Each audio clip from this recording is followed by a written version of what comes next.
Русский исторический анекдот. От великого до смешного один шаг. Русский патриотизм. Граф Александр Иванович Астерман Толстой в сражении под Кульмом в 1813 году потерял руку, она была оторвана до плеча ядром. Он был прямодушен и благороден. Граф отличался также глубоким чувством русской народности, впрочем, не враждебной иноплеменным народностям. Правда, иногда это несколько отдавало лицемерием. Однажды к нему по службе явился молодой офицер. Граф спросил его о чем-то по-русски, а тот ответил на французском языке. Астерман Толстой вспылил и начал довольно жестоко выговаривать молодому человеку, как тот смеет забываться перед старшим и отвечать по-французски, когда начальник обращается к нему с русской речью. Запуганный юноша смутился и принялся извиняться. Граф же оставался непреклонным некоторое время, но, наконец, отпустил офицера. Едва молодой человек вышел из комнаты, граф Астерман Толстой, выйдя следом, сказал ему очень вежливо по-французски: «У меня собираются по пятницам. Надеюсь, что вы сделаете мне честь посещать мои вечеринки». Граф Астерман Толстой, переселившись после войны в Женеву, держал при себе русского камердинера, который выучился говорить немного по-французски, и швейцарца Фрица. За время своего долгого пребывания за границей граф составил довольно обширный круг знакомых, и они часто съезжались к нему.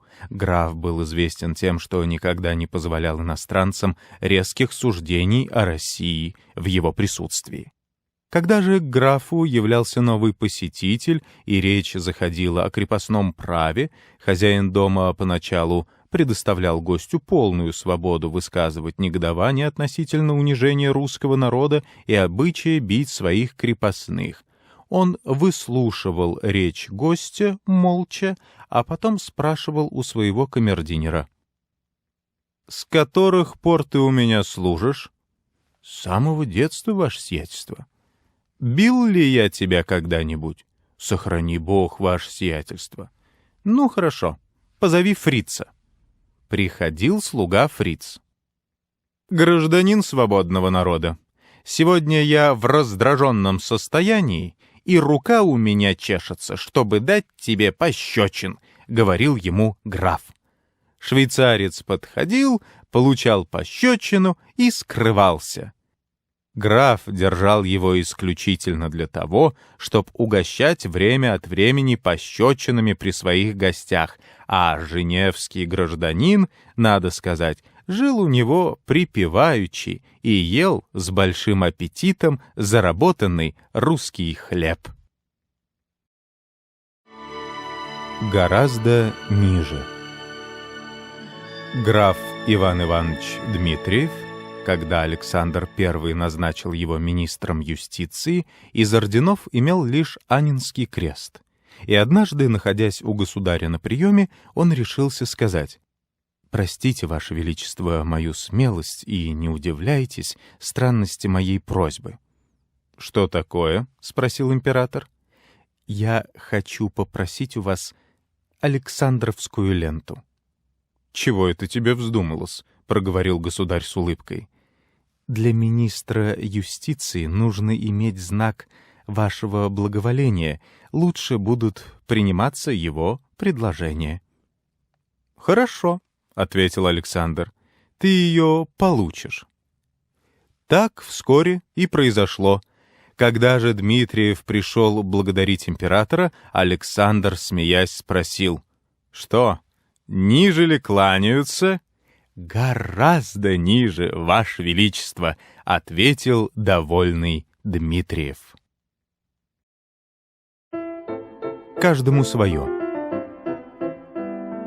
На очной ставке декабристов Пестеля и Волконского присутствовал граф Павел Васильевич Голенищев-Кутузов. В один из моментов граф не удержался и сказал: «Удивляюсь, господа, как вы могли решиться на такое ужасное дело, как цареубийство?» Пестель тут же ответил: «Удивляюсь удивлению именно вашего превосходительства. Вы должны знать лучше нас, что это был бы не первый случай».